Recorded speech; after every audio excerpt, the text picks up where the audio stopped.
এই সিজনটাতে প্রচুর টমেটো পাওয়া যায়, আর টমেটোগুলো দেখতে পাকা লাল থাকে।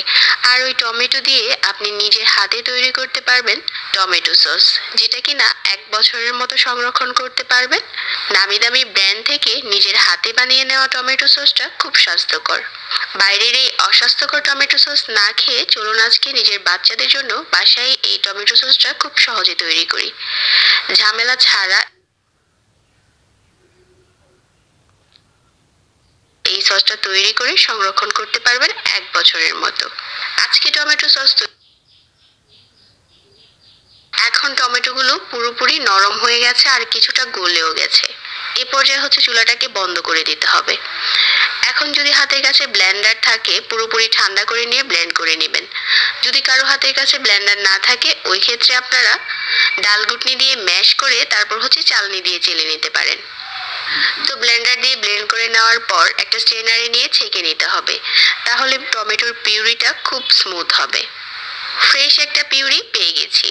এখন সস তৈরি করার পালা। আর এই পিউরিটা খুব ঘন হয়েছে।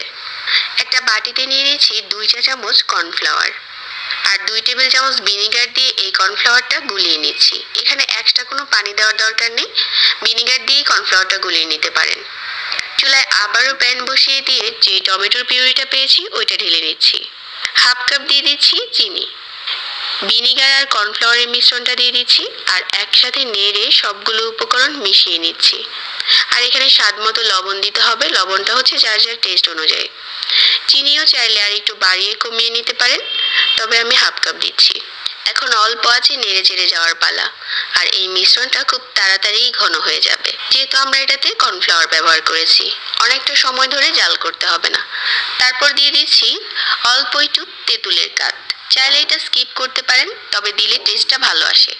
আবার চাইলে এই সসে বিট লবণও ব্যবহার করতে পারেন। আমাদের সসটা এখন জাল করা হয়ে গেছে। আর একটা বাটিতে নিয়ে চেক করে নিচ্ছি, বোতলে ভরে নেওয়ার পালা। আর এই সসের ঘনত্বটা একটু খেয়াল করেন। খুব অল্প সময়ে এই টমেটো সংরক্ষণ করতে পারবেন 1 বছরের মতো। এখন শুধু একটা পরিষ্কার যে কোনো কাচের কৌটোতে ভরে সংরক্ষণ করার পালা। আমার সসটা এখন রেডি। আশা করছি আজকের টমেটো সসের রেসিপিটা ভালো লেগেছে সবার কাছে। নিজের হাতে স্বাস্থ্যকর উপায়ে বানিয়ে সংরক্ষণ করুন 1 বছর। সবাই অনেক ভালো থাকবেন। আজকে এখানেই বিদায় নিচ্ছি। আল্লাহ হাফেজ।